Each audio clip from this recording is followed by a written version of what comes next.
Inilah headline news pukul 6 waktu Indonesia Barat. Pemirsa, sebanyak 8 rumah di kota Tanjung Balai, Sumatera Utara ludes terbakar. Tidak ada korban jiwa dalam kejadian ini, namun seorang warga mengalami cedera saat berusaha memadamkan api.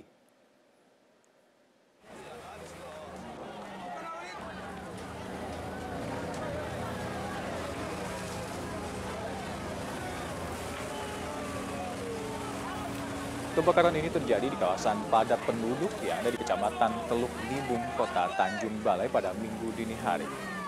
Sebanyak 4 unit mobil pemadam kebakaran diturunkan ke lokasi untuk memadamkan api. Namun proses pemadaman ini sempat terkendala karena akses jalan menuju ke lokasi yang sempit dan kencangnya tiupan angin. Api baru dapat dipadamkan 2 jam kemudian. Tak ada korban jiwa dalam kebakaran ini, sementara warga korban kebakaran saat ini mengungsi di sebuah masjid dekat lokasi kebakaran. Kebakaran di lokasi yang sama ini sudah 2 kali terjadi. Pada Desember 2016 lalu, puluhan rumah di lokasi ini juga ludes terbakar. Dan hingga kini belum diketahui penyebab pasti kebakaran ini karena masih dalam proses penyelidikan.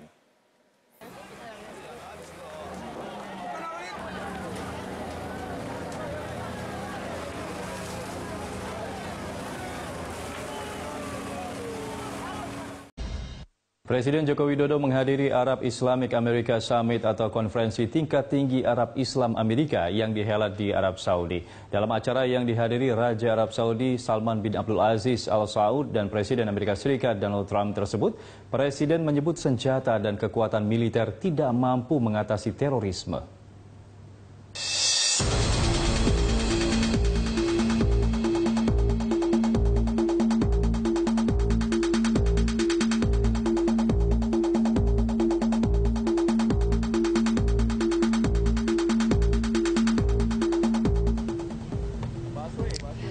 Maraknya aksi-aksi teror yang terjadi akhir-akhir ini menjadi keprihatinan tersendiri bagi Presiden Joko Widodo. Dalam pertemuan KTT Arab Islam Amerika di Riyadh, Arab Saudi, Presiden menegaskan senjata dan kekuatan militer tidak mampu mengatasi terorisme. Paham radikal hanya dapat diubah dengan menanamkan pola berpikir yang komprehensif. Itu sebabnya Indonesia meyakini perlunya pendekatan yang seimbang antara hard power dengan soft power melalui agama dan budaya. For instance, for the eradication program, Indonesian authorities involve the communities, families, including the families of ex-convict of repentant terrorists and community organization. We also involve the 2 biggest Islamic organization in Indonesia, namely Muhammadiyah and Nahdlatul Ulama, to continue to promote peaceful and tolerant Islam. Lebih jauh, Presiden Jokowi menyampaikan 4 solusi untuk mengatasi terorisme. Pertama, seluruh umat Islam dunia harus bersatu untuk meningkatkan ukhuwah Islamiyah. Selanjutnya, kerjasama pemberantasan radikalisme dan terorisme harus ditingkatkan, termasuk pertukaran informasi intelijen, pertukaran penanganan pelaku terorisme asing, dan peningkatan kapasitas. Pemerintah juga harus mengakhiri ketimpangan dan ketidakadilan dengan melakukan pemberdayaan ekonomi yang inklusif. Dan terakhir, negara harus menjadi bagian upaya penciptaan perdamaian dunia. Presiden Jokowi menilai, umat Islam adalah korban terbanyak dari konflik dan radikalisme terorisme di dunia. Sudah saatnya dunia bersimpati terhadap korban di negara berpenduduk Muslim. More importantly, this meeting should be able to enhance the cooperation to combat terrorism and to convey the message of peace to the world. The world condemns and in sorrow for the casualties of the terrorism acts in many parts of the world. France, Belgium, the United Kingdom, Australia, etc.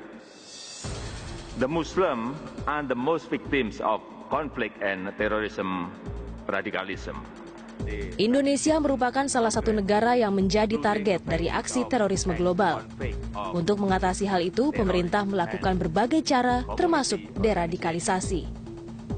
Khusus deradikalisasi, pemerintah melibatkan masyarakat, keluarga, termasuk mantan narapidana terorisme. Pemerintah juga melibatkan organisasi Islam terbesar, yakni Muhammadiyah dan Nahdlatul Ulama. Sementara itu, Polri selaku penjaga ketertiban telah memiliki 5 langkah penting menjaga aksi-aksi teror tidak berkembang. Pertama, menetralisir orang-orang yang berpotensi melakukan perekrutan. Kedua, melemahkan ideologi radikal dengan menghadirkan ideologi tandingan. Ketiga, menyebarkan ideologi tandingan kepada kelompok masyarakat yang rentan menjadi sasaran. Keempat, mengawasi media yang menjadi sarana penyebaran paham radikalisme. Dan kelima, memahami konteks sosial dan budaya yang ada di setiap lapisan masyarakat. Tak lama setelah Presiden Jokowi mengingatkan tentang pentingnya menangkal radikalisme dan terorisme, 2 ledakan terjadi di Kampung Melayu pada Rabu 24 Mei 2017 pukul 9 malam. Bom menewaskan 2 pelaku yang identitasnya telah diketahui. 3 anggota polisi meninggal dunia dan 11 lainnya luka-luka. Atas peristiwa itu, Menteri Dalam Negeri Cahyokumolo mengajak seluruh elemen bangsa bersatu meningkatkan deteksi dini untuk melawan terorisme serta radikalisme dalam bentuk apapun. Presiden Joko Widodo menyebut aksi teror bom di Kampung Melayu, Jakarta Timur sudah melampaui batas. Masyarakat yang seharusnya hidup tenang telah menjadi korban. Oleh karena itu, Presiden mengutuk aksi bom tersebut dan mengucapkan rasa duka mendalam kepada keluarga korban. Ini sudah keterlaluan. Korban-korban yang ada, tukang ojek menjadi korban, sopir angkot menjadi korban, penjual lapak, kelontong menjadi korban, polisi menjadi korban. Saya menyampaikan rasa duka yang mendalam kepada para korban dan keluarganya, baik yang masih di rumah sakit maupun yang meninggal, terutama kepada aparat kepolisian yang gugur dalam menjalankan tugas. Kepedulian terhadap NKRI perlu dijabarkan dengan berbagai cara. Dukungan terhadap solidaritas dan penguatan nasionalisme menjadi pilihan ketika ancaman radikalisme kian nyata. Presiden Jokowi dan Wakil Presiden Yusuf Kala mengajak semua elemen bangsa untuk bangkit. Caranya dengan menjaga kerukunan dan persatuan umat beragama. Jika Indonesia mampu menjaga kerukunan beragama, maka akan menjadi contoh bagi bangsa-bangsa lain. Berikan pemahaman kepada masyarakat yang mana wilayah politik, yang mana wilayah hukum, yang mana wilayah agama. Dia pilah-pilah, pisah-pisah, jangan dicampur aduk. Kita sekarang ini mulai campur aduk. Sebelumnya 18 Mei 2017, Presiden juga bertemu tokoh lintas agama di Istana Merdeka. Presiden memberi perintah khusus kepada Panglima TNI Jenderal Gatot Nurmantio dan Kapolri Jenderal Tito Karnavian untuk menindak tegas segala bentuk tindakan yang mengganggu keutuhan NKRI.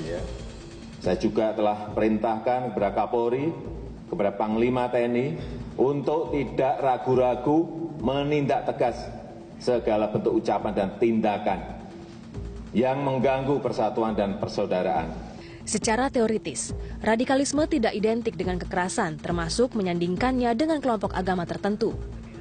Kaum radikal dalam beragama bisa jadi memiliki pandangan tersendiri yang berbeda dengan cara pandang itu, maka hal yang tidak sesuai akan ditolak bahkan dilawan. Perlawanan itulah yang menjadi bentuk real dari kaum radikal. Kemudian berkembang menjadi cara pandang yang sangat intoleran, tertutup dan memutlakan apa yang menjadi pandangannya. Selain disebabkan cara pandang yang tekstual, skriptual, radikalisme agama diduga tumbuh karena proses peminggiran secara sistematis oleh kekuasaan politik tertentu maupun rezim tertentu. Peminggiran akan membuat sebuah kelompok tidak mendapatkan akses terhadap sumber daya. Oleh karena itu, jalan terbaik menghadapi intoleransi dan kelompok radikal yakni melakukan upaya kritis terhadap tafsir keagamaan yang bersifat ekstrim dengan menggali kembali makna substantif agama. Menghidupkan kembali tradisi keagamaan yang mengedepankan semangat anti kekerasan, toleran juga perlu dikembangkan, termasuk tetap disertai sikap kritis. Selain itu, negara berperan memfasilitasi dan memberi perlindungan hukum secara adil kepada masyarakat sehingga mampu menebarkan pesona kebersamaan daripada aroma permusuhan dan kekerasan. Pemerintah juga mengajak seluruh masyarakat untuk kembali fokus bekerja sesuai profesi masing-masing. Karena dengan bekerja, masyarakat akan terbebas dari paham-paham radikal yang kerap masuk lewat kesenjangan sosial. Marilah kita pakai untuk menjadikan kita memiliki pengalaman yang baik, menjadikan masyarakat lebih dewasa, menjadikan masyarakat lebih matang dalam berpolitik. Usai mengikuti KTT Arab Islam Amerika Serikat yang digelar di Arab Saudi, Indonesia menjadi contoh bagaimana negara mampu mengatasi radikalisme dan terorisme tidak melulu dengan kekuatan senjata. Apa yang dilakukan Presiden Jokowi memiliki makna penting untuk mengirimkan pesan kemitraan dunia Islam dengan Amerika Serikat, serta menghilangkan persepsi bahwa Amerika Serikat melihat Islam sebagai musuh. Atas kerja keras Presiden Jokowi menekan berkembangnya paham radikal, membuatnya diganjar sebagai salah satu tokoh Muslim paling berpengaruh di dunia. Pusat Studi Strategi Islam di Amman, Yordania menempatkan Presiden Jokowi di peringkat ke-13. Tak berhenti sampai di situ, Presiden juga mengingatkan pentingnya kerjasama pemberantasan terorisme secara global, sekaligus mengirimkan pesan perdamaian kepada dunia. Tim Liputan Berita 1.